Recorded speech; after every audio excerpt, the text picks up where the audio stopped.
저는 예수님의 이른 양 비유가 생각이 났습니다. 이른 양 한 마리를 찾고 기뻐하시는 그 비유를 오늘 우리 그런 마음으로 오늘 예배를 드립니다.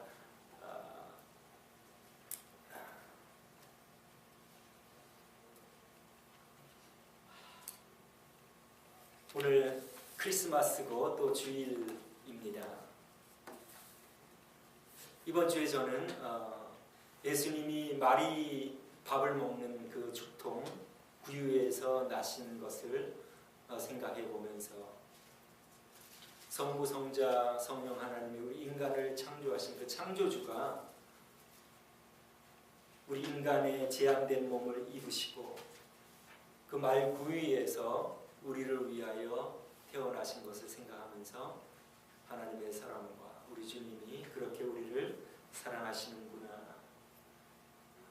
내가 집을 들어가고 나오며 차를 타고 다니고 이런 편리한 생활을 하는 것을 생각하면서 더욱 하나님께 감사하는 그러한 시간을 가졌습니다. 오늘 주님의 탄생을 맞이하여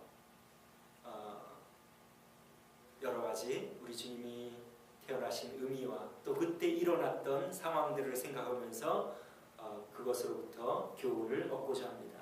첫 번째 생각해 볼 점은 왜 하나님의 아들이 우리 제한된 인간의 몸을 입고 오셨는가 하는 것입니다. 왜 하나님의 아들이 인간의 몸을 입고 오셔야만 우리를 구원할 수 있는가? 여러분 왜 그렇습니까? 왜 인간의 몸을 입고 오셔서 죽으심으로 우리 인간의 죄를 용서해 주실까요? 왜 꼭 그렇게만 하셨어야 했을까요? 그것은 바로 하나님의 성품 때문입니다. 여러분 하나님의 두 가지 두드러진 성품을 성경에서 알 수가 있는데 하나님의 두드러진 두 성품은 무엇이죠? 그렇죠. 내가 거룩하니 너희도 거룩하라. 하나님은 인자가 많으시고 하나님은 사랑이시라 그렇게 말씀하셨지 않습니까?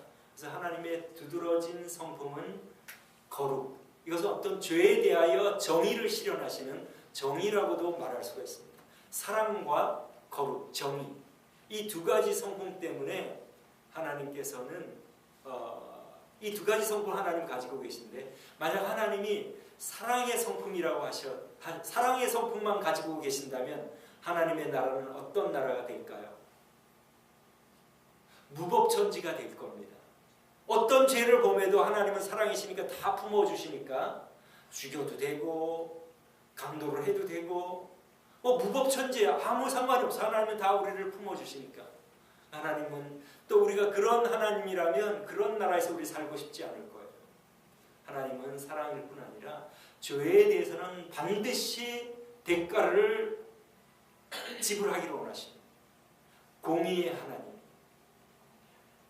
그래서 우리 인간이 죄를 범했을 때 용서해 주시고 싶지만은 그러나 하나님의 공의와 정의가 그 죄의 잘못된 데 대하여 벌을 하셔야 되기 때문에 우리도 마찬가지잖아요. 우리에게 누가 죄를 범할 때에 우리가 사랑해 주긴 하지만 또 그러나 정의를 우리가 실현하잖아요. 우리 이 세상에서도 마찬가지로 살인을 한 사람은 거기에 대한 대가를 치르는 것처럼 하나님께서는 사랑과 정의이시기 때문에 죄를 범한 우리 인간을 그냥 용서해 주시고자 할 때에 하나님의 거룩과 정의가 허락하지 않으시고 그렇다고 죄를 정죄하고 그 죄의 대가만 요구하시면은 또 하나님의 사랑이 또 슬퍼하시고 그러니까 하나님의 그 지혜로 우리 고린도전서에 보면 예수 그리스도는 하나님의 지혜다. 하나님의 어떤 지혜입니까? 하나님이 자기 아들 독생자를 보내어 우리 인간의 죄를 대신 짊어지시고 돌아가심으로 그 죄값을 치르게 하시는 정의를 행하시고 또 그 정의를 행하신 그 결과로 우리를 용납해 주시는 하나님과 우리의 사이를 놓는 것은 죄 때문인데 그 죄의 문제가 해결되기 때문에 오늘 우리 기도하신 대로 우리의 죄를 예수님을 통하여 해결해 주시기 위해서 아들을 이 땅에 보내신 것입니다. 여러분 이 사실을 믿으십니까? 하나님의 두 성품이 무엇이죠? 거룩과 사랑. 하나님께서는 우리가 또한 이 두 성품을 갖기를 원하십니다. 사랑만 있어가지고 죄도 모두 그냥 용납하고 괜찮다고 하는 것이 아니라 죄는 죄에 대해서 분명하게 책임을 지게 하고 그렇지만 그것을 품어주는 또한 그 사랑을 하나님께서는 그 성품을 가지고 계시고 우리도 또한 그런 성품이 되기를 원하시는데 그런 성품이 바로 오늘 읽은 본문에서 발견할 수가 있습니다. 우리가 좀 이따가 찾아보기로 하고 자 이렇게 해서 하나님께서 아들을 이 땅에 보내시고 인간의 몸으로 오셔서 우리의 죄짐을 담당시키시는 그 정의를 행하시고 사랑을 행하시기 위하여 인간의 몸을 입고 오게 하셨는데 누구를 통하여 잉태되게 됩니까? 예, 성령으로 잉태하는데 누구의 몸을 빌려서 오게 되죠? 마리아입니다.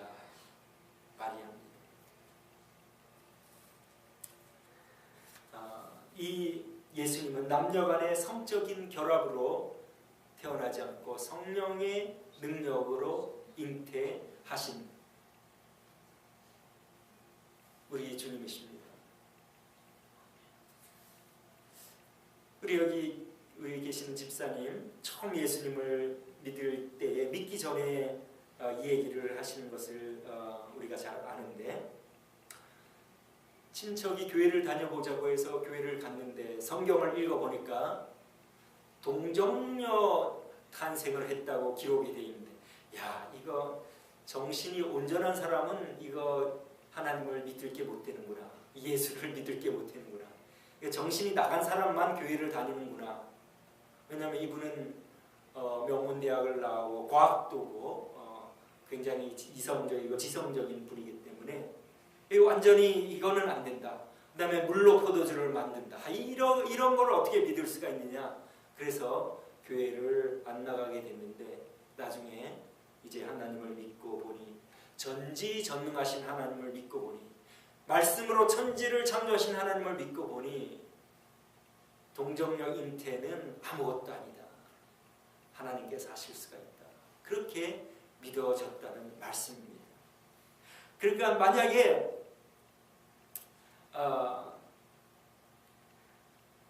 동정녀 탄생이나 예수님의 부활을 믿지 못하면 하나님의 천지창조도 믿을 수 없고 하나님을 안 믿는 것이 되는 것입니다. 우리는 전지전능하신 그래서 하나님께서는 창세기 1장 1절에 태초에 하나님이 천지를 창조하시니라. 그것부터 기록하고 있지 않습니까? 하나님이 말씀으로 천지를 창조하신 것을 1장에서 말씀을 하고 있습니다. 여러분 이 전지전능하신 하나님을 믿으시죠?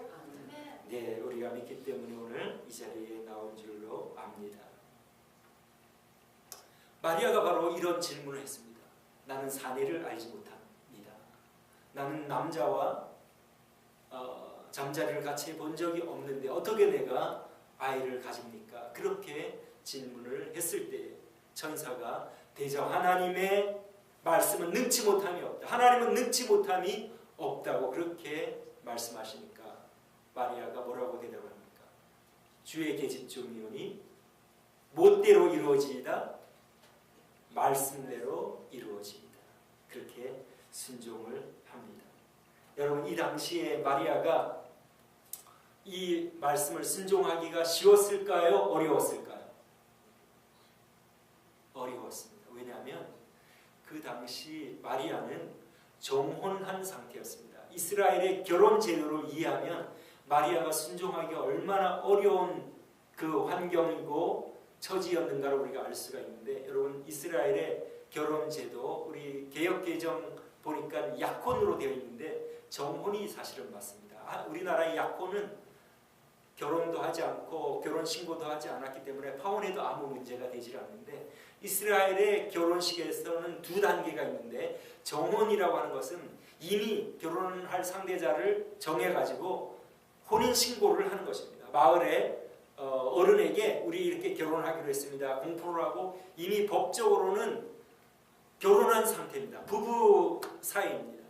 그런데 결혼 신고는 먼저 하지만 합방은 하지 않고 1년간은 떨어져서 서로에게 순결한지 서로에게 신실한지를 시험해보는 그러한 기간이었습니다. 왜냐하면 이것은 옛날에 특별히 여자가 다른 남자의 아이를 갖고 결혼을 해서 아기를 낳게 되는 그러한 것을 미연에 방지하는 그러한 성격이 강했습니다. 그래서 1년 동안 서로가 순결하게 남자 신랑도 신부를 가까이 하지 않고 서로 자기의 집에서 떨어져 살면서 서로에게 순결하고 신실한지를 보면서 1년이 지난 후에 아무 이상이 없으면 이제 결혼식을 성대하게 하고 7일간, 원래 7일간 하지만 아마 가난한 사람은 그렇게 하지 못했을지 모르지만 그렇게 성대하게 결혼식을 하면서 이제 결혼 생활이 시작이 되는 것이 바로 이스라엘의 결혼 제도입니다.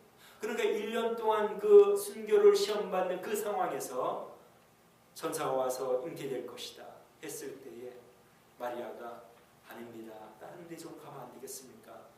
이미 결혼한 사람에게 가면 안 되겠습니까? 나는 지금 정혼한 상태고 순교를 시험받고 있는 상태인데 큰일 납니다.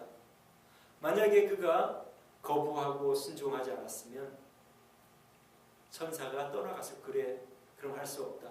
떠나갔을 거예요. 왜냐하면 항상 하나님께서 우리가 자원해서 하나님을 섬기기를 원하시기 때문에 우리 오늘 읽은 본문 말씀에도 주의 계집 종연이 말씀대로 이루어지다 하니까 그 천사가 떠나갔다고 말하지 않습니까? 그러니까 천사가 일방적으로 통과하러 온 것이 아니라 순종하는 것을 보기 위해서.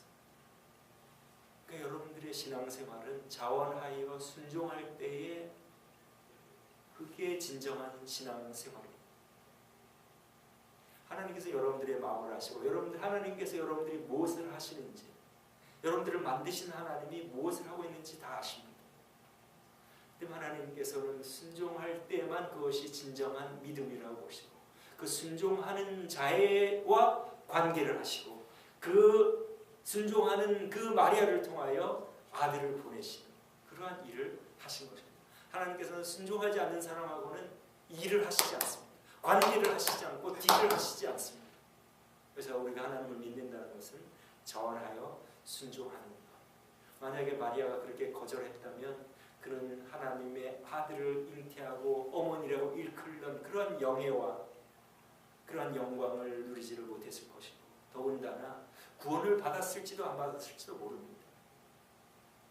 왜냐하면 120명만 최종 남았기 때문에 예수님이 그렇게 외쳐도 예수님을 믿고 따르는 사람 120명이 다락방에 남아서 기도했다는 것을 우리가 알고 있지 않습니까? 그러니까 순종했더니 하나님 아들의 어머니도 되고 구원받고 오늘날까지 이렇게 칭송되는 그러한 마리아가 된 것입니다. 그래서 우리 마리아, 순종하는 마리아. 그 다음 이제 그 순종하는 마리아를 통하여 하나님이 아들을 보내셨는데 그럼 아들을 기르는 그 아버지의 특권을 누린 요셉은 어떠한 사람이었습니까? 19절 말씀에 그의 남편 오늘 마태복음 1장 19절에 그의 남편 요셉은 의로운 사람이라 저를 드러내지 아니하고 가만히 끊고자 하여. 아까 말씀드린 대로 이스라엘의 결혼 제도는 1년간 서로 순교를 시험하는 그때였는데 그때에 마리아가 아이를 가졌다는 소식을 듣고 요셉은 기분이 어떻겠습니까? 얼마나 심한 배신감을 느꼈겠습니까? 그렇게 순수하게 보이는 그 정결하게 보이는 그 마리아가 아기를 가졌다니 믿을 수가 없다. 도대체 누구의 아기를 가졌단 말인가? 그러면서 요셉이 할 수 있는 일은 이 일이었습니다. 마을 어른들을 불러놓고 마을 모든 사람들을 불러놓고 여러분도 알다시피 내가 마리아와 정혼을 하고 있는데 마리아가 아이를 가졌습니다. 나는 결코 마리아를 가까이 한 적이 없습니다. 이 결혼은 무교이고 파혼입니다. 그렇게 마리아에게 수치감을 주면서 자기의 정당성을 입증하는 그러한 일을 할 수가 있었습니다. 그러나 요셉은 그러지 않고 그의 남편 요셉은 의로운 사람이라 저를 드러내지 않고 가만히 끊고자 하니 이것이 바로 요셉의 성품입니다. 요셉은 그때까지 마리아가 성령으로 잉태했다는 것을 모르고 있었기 때문에 그냥 부정한 여인으로 알고 있었습니다. 그렇지만 그렇기 때문에 그 죄를 용납할 수가 없습니다. 죄는 반드시 대가를 치러야 되기 때문에 끊어야 됩니다. 자기 아내로 데려올 수는 없지만, 그러나 그 마리아를 사람들에게 공개적으로 수치를 주고 자기의 정당성을 입증하기 위해서 그렇게 하지 않고 그 마리아를 품어주고, 어떻게 하면 가만히 이 마리아를 끊게 할 수 있을까? 이 사람들에게 수치를 주지 않고 우리 유대사회에서 매장을 시키지 않고 얘가 이렇게 살아갈 수 있을까? 어떤 다른 동네로 이사를 보낼까? 어떤 이런저런 생각을 하면서 어떻게 가만히 끊을까 하는 그런 생각을 지금 하고 있었다는 말입니다. 이것이 바로 하나님이 원하시는, 하나님의 정의와 하나님의 사랑을 이루는 이 마리아의 모습, 이 요셉의 성품, 이 요셉의 이 성품을 하나님께서 귀하게 여기시고 요셉을 하나님의 아들을 키우는 특권을 요셉에게 주신 것을 알 수가 있습니다. 사실 저도 좀 그런 성향이 강한데 정의를 주장하는 길은 누구나 쉽습니다. 왜냐하면 다른 사람의 잘못을 보고 지적하고 이게 이러면 안 된다. 그 정의죠. 왜냐하면 잘못한 걸 그렇게 지적해 주는 것은 사실 정의인데, 그 지적해 줄 때에 따뜻한 마음과 함께 상대방이 느끼도록, 얘가 나를 사랑해서 이렇게 하는구나. 제가 이것이 부족하다고 아내한테 늘 이야기를 듣습니다. 정말 저도 오늘 이 말씀을 다시 생각하면서 정의를 누구나 부르짖기는 쉽습니다. 그러나 그 정의를 구현할 때에 사랑의 마음을 가지고 상대방을 아끼고 사랑하는 마음으로 그 일을 하기를 하나님께서 원하시고, 하나님이 그 본을 보여주시고 또 그를 또 본을 따르는 이 요셉을 통하여 아들을 키우는 그러한 특권을 준 것을 통하여 우리가 정의와 사랑, 그것을 하나님께서 원하신 줄 믿습니다. 여러분, 그런 성품을 계속해서 배양하고 길러나가시기를 원하십니까? 아멘. 그 다음 우리 살펴볼 사람들은 동방박사들입니다. 여러분, 동방박사들, 저도 어릴 때 이 동방박사들이 어디서 이렇게 왔을까 궁금했던 적이 있습니다. 여러분, 동방박사의 기원은 누구로부터입니까? 제가 한번 설교했던 기억이 있는데, 다니엘.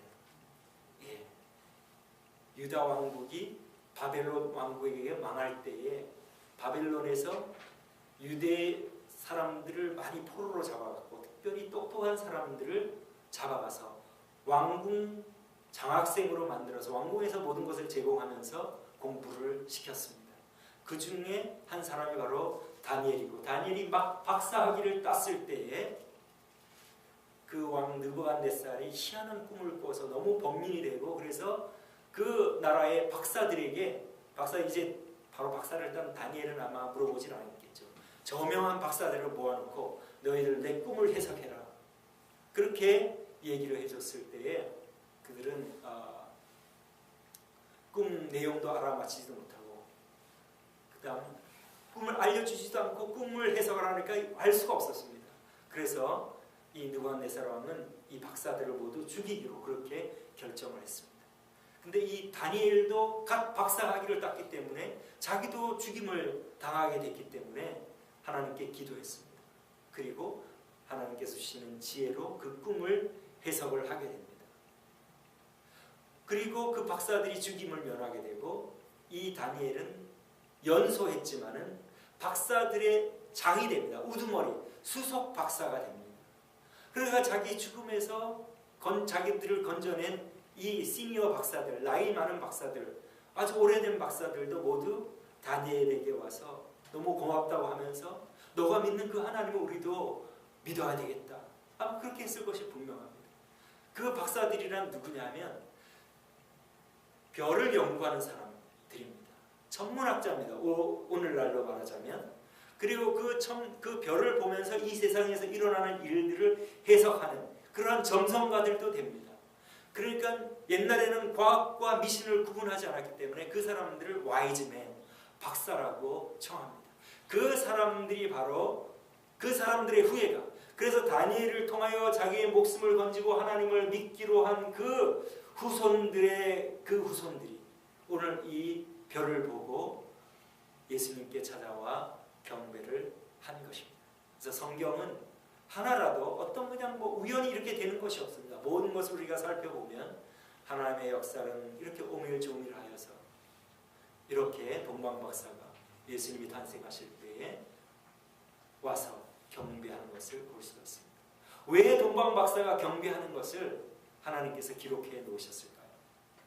그것은 바로 우리 인간의 본분, 하나님의 아들이 이 땅에 태어나셨으니까 경배하러 와서 경배를 했는데 우리 인간의 본분은 하나님을 예배하는 존재다. 그것을 알려주시기 위해서 동방박사의 이야기를 기록해 놓으셨다고 믿습니다. 왜냐하면 우리 인간이 우리가 제일 먼저 범죄한 후에, 우리 인간이 처음 범죄한 후에 제일 먼저 기록된 사건이 여러분 무엇입니까? 가인과 아벨 제사 이야기. 그렇죠? 하나님께서 가죽옷을 입히시고 아담과 하와에게 가죽옷을 입히시니라. 거기서 이제 딱 끝인 다음에 가인과 아벨의 이야기가 나옵니다. 짐승옷을 왜 입혔을까요? 하나님께서 항상 죄의 대가를 지불하기를 원하시니까. 우리가 죽으면 안 되니까 짐승을 죽이심으로 그 피를 통하여 나에게 나올 수 있다. 그래서 우리 구약의 제사 제도를 보면 항상 동물의 피를 통하여 제사장이 하나님께 나가지 않습니까? 마찬가지로 가죽옷을 입히고 가죽옷을 지으셨다는 것은 네가 죽어야 하는데 이 동물이 죽었다. 그리고 그 아담과 하와에게 제사하는 법을 알려주셨을 것입니다. 그리고 가인과 아벨이 제사를 하러 왔는데 가인은 자기 식대로 하나님께서 지시하신 방법이 아닌 방법으로, 그 다음에 아벨은 동물의 피로 양을 잡아다가 제사를 하지 않습니까? 그러니까 그 제사 이야기가 그 처음에 또 기록된, 타락 이후 처음으로 기록된 것은 바로 우리의 본분은 하나님을 예배하고 하나님을 인정하고 우리는 피조물이고 하나님을 순종하고 예배하는 존재로 지음을 받았다. 그렇게 할 때만 우리가 최고의 만족을 누립니다. 우리의 뜻대로 우리가 원하는 대로 우리의 욕심을 부리면서 이기심을 부리면서 나만 알고 나만 주장하면 결국 우리의 삶이 어떻습니까? 황폐해지고 관계가 단절되고 외롭고 그러지 않습니까? 그러나 섬기고 나누고 도와주고 사랑하고 미안하다 말하고 내가 부족하다 말하고 내가 죄인이라 말하고 겸손한 자리에 앉으면 사람들이 다 용납하고 좋아하고 환영하고 그렇게 사귀고 싶고 교제하고 싶고 그렇지 않습니까? 우리의 행복을 위해서 하나님께서 말씀을 하시는 것입니다. 하나님께서 동방박사 이야기를 기록해 놓으신 것은 우리는 하나님 앞에 예배하기 위한 존재이고 하나님의 말씀을 순종하는 존재임을 기억하면서 살아가는 사람들이라는 것을 알려주시기 위해서 이렇게 예수님의 탄생에 이러한 이야기들을 기록해 놓으신 것입니다. 오늘 우리 하나님 앞에 예배하기 위해서는 오늘 기도하셨는데 우리가 하나님께 액세스하기 위해서 하나님께 도달하고 하나님께 나아가기 위해서 하나님께 예배드리기 위하여 하나님과 펠로십 교제를 하기 위해서 필요한 것이 무엇입니까? 우리와 하나님 사이를 가로막고 있는 것이 무엇입니까? 여러분들이 잘 암송하시는 로마서 3장 23절 다 같이 암송해 보겠습니다. 시작. 모든 사람이 죄를 범하였으며 하나님의 영광에 이르지 못하더니. 하나님의 영광에 이르지 못하는 것은 죄입니다. 그 죄를 해결해 주시기 위해서 하나님의 아들을 보내시고 우리를 위하여 대신 돌아가시고 우리는 단지 그거를 환영하고 영접하는 자. 네, 맞습니다. 아멘, 감사합니다. 나를 위하여 돌아가신 것을 믿습니다. 우리 스마트폰을 쓰지 않습니까? 락을 걸어놓으면 패스워드 없으면 절대 그 스마트폰에 접근을 못합니다. 컴퓨터도 마찬가지죠. 패스워드. 우리가 하나님께 나가는 패스워드는 예수 그리스도 대속의 공로. 네, 믿습니다. 네, 하나님, 제가 죄인인데 이 죄를 가지고는 하나님께로 나아갈 수 없습니다. 예수 그리스도를 공로로 의지하고 하나님 앞에 나아가 예배하고 순종하기 위해서. 순종하지 않는 것은 그 패스워드 아무 소용이 없습니다. 컴퓨터를 사용하지 않으면 패스워드가 뭐가 필요하겠습니까? 스마트폰을 사용하지 않는데 패스워드가 뭐가 필요하겠습니까? 우리가 주님의 공로를 믿는 것은 순간순간 우리 예배는 무엇입니까? 그러므로 형제들아, 내가 하나님의 모든 자비하심으로 너희를 권하노니 너희 몸을 하나님이 기뻐하시는 거룩한 산제사로 드리라. 이것이 너희의 드릴 영적 예배니라. 이 예배는 우리 몸을 하나님 앞에, 우리 몸이 어디를 가든지 무엇을 하든지 이 몸으로 하나님 앞에 예배를 드리는 것이 바로 참된 예배입니다. 예배는 주일날 한 번 교회에 드리는 것이 아닙니다. 우리 한국교회는 주일 성수를 너무 강조해서 주일날 교회에 나오는 것이 신앙생활 잘하는 것이라고 생각하는데 그렇지 않습니다. 교회에 나오는 것은 하나님께 감사하여 우리 믿는 사람들이 함께 모여 하나님 앞에 한 목소리로 예배하기 위해서 나오는 것이고, 실제 예배는 우리 몸이 있는 곳 어디를 가든지 우리의 몸으로 거룩한 산제사로 드리는 것이 바로 예배입니다. 우리가 그런 존재로 지음을 받았고 하나님의 말씀을 우리가 순종하고 따라나가면 우리가 행복해져. 하나님 우리를 그렇게 디자인하셨기 때문에 그렇습니다. 어려운 상황에서 순종한 마리아가 그것을 잘 증거합니다. 그가 어려운 가운데 순종했더니 얼마나 영화롭습니까? 오늘날까지 그 마리아 이름이 얼마나 영화롭게, 그렇게 너무나 가톨릭에서는 너무나 숭배할 정도까지 갔지만 정말 우리 마리아의 순종은 우리가 칭송할 만합니다. 하나님의 아들을 갖게 된 그 순종하는 마리아, 그 어려운 상황에 순종했더니 얼마나 그가 복된 삶을 누립니까? 요셉도 마찬가지입니다. 순종하지 않았습니까? 데려오라. 네, 하나님께서는 순종하는 사람, 거기에 참된 행복과 기쁨이 있기 때문에 우리에게 순종하기를 원하시고, 그 하나님께 순종하기 위해서 그 액세스, 패스워드는 예수 그리스도, 하나님의 정의와 하나님의 사랑을 실현하기 위하여 하나님의 지혜가 바로 예수 그리스도입니다.